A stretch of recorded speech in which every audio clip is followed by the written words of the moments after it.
doctora Gabriela Guadalupe Valle Santillán, coordinadora del Cuerpo Académico UGETSEA 46 de la Facultad de Derecho y Ciencias Políticas de la Universidad Juárez del Estado de Durango. Nos llamamos Aspectos Constitucionales en la Reforma del Estado Mexicano y con este video estoy haciendo con mucho gusto una colaboración con el Cuerpo Académico de Derecho Constitucional número 187 de la Universidad Autónoma de Sinaloa.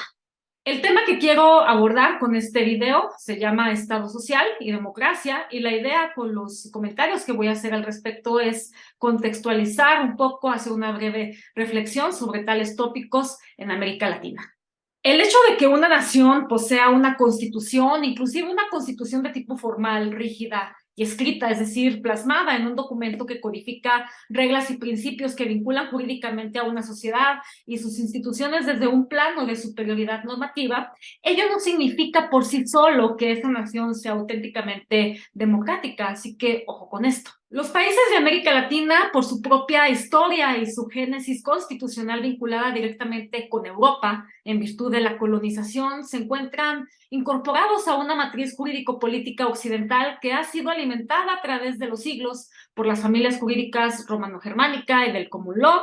Y bueno, en cuanto a esta última, pues la influencia más presente que tenemos en América Latina es la que proviene precisamente de la tradición jurídico-política de los Estados Unidos de América.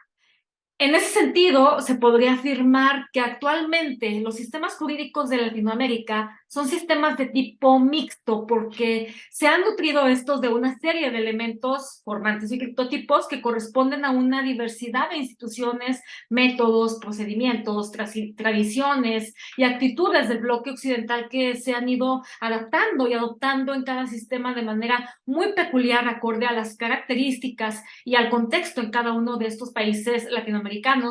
con la advertencia de que estos países pues siguen una tendencia, primero que nada, a la codificación y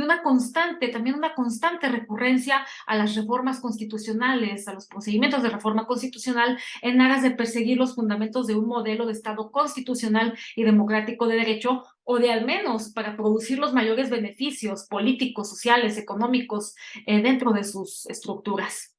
Los países latinoamericanos que han asumido el compromiso nacional e internacional de perfilar sus sistemas jurídicos, políticos, hacia un modelo de Estado constitucional y democrático, están obligados a determinar un mínimo núcleo de expectativas jurídicamente exigibles. Claro está que el compromiso de las autoridades con este mínimo existencial depende de la disposición de recursos económicos para su verdadero y óptimo cumplimiento, aún en contextos reales de crisis y de escasez, también de voluntad política depende esto. Y bueno, estas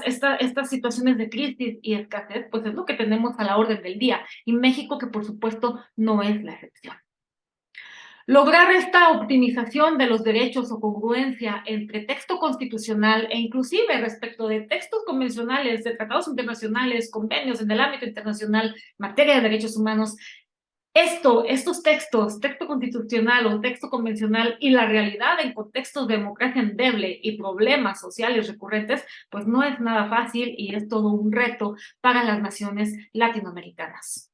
El cumplimiento del Estado social como vertiente trascendental de un modelo de Estado constitucional y democrático se relaciona con el ejercicio de derechos de libertad y con el principio de dignidad de la persona. Al respecto, aquí hay dos puntos que considero importantes. En primer lugar,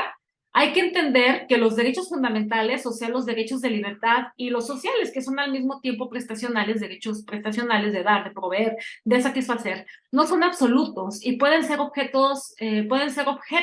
de una restricción razonable, idónea, necesaria, proporcional, que correctamente puede derivar de un ejercicio de ponderación.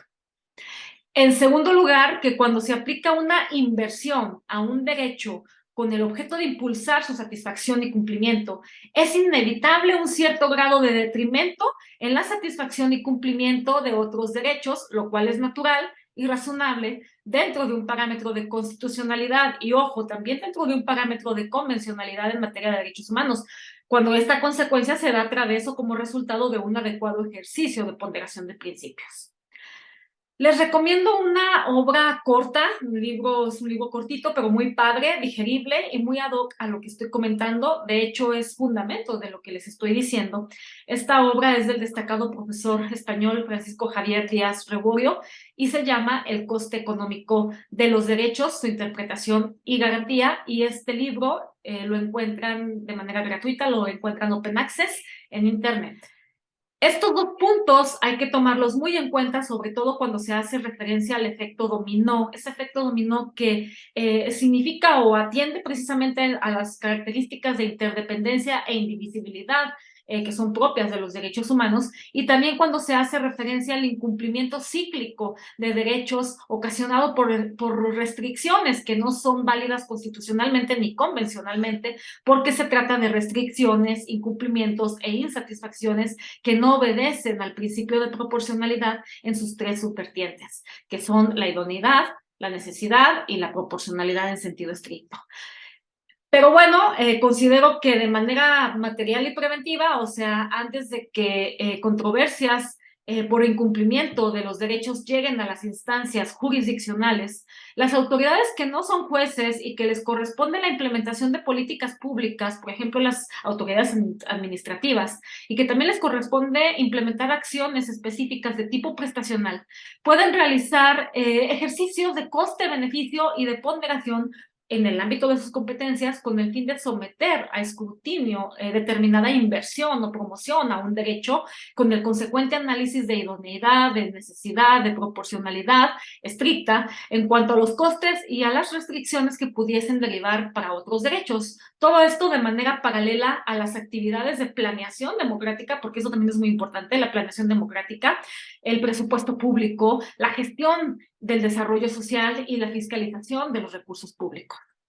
Siempre insisto a mis estudiantes que el incumplimiento e insatisfacción de un derecho humano repercute en el cumplimiento y satisfacción de otros derechos o servicios básicos, derechos sociales y sus parámetros de mínima satisfacción, que todo esto está relacionado, Estado de Derecho y Estado de Bienestar, Estado social, están íntimamente vinculados entre sí, y más aún que el incumplimiento e insatisfacción real de derechos hace bien evidente que la función prestacional de la autoridad estatal queda prácticamente pues rebasada,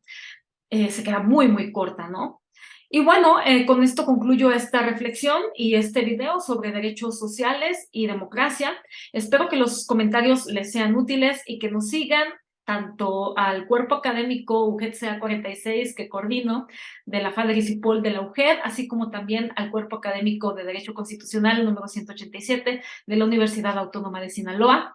Y bueno, con esto concluyo y espero que haya sido de su agrado. Síganos para siguientes colaboraciones. Hasta luego.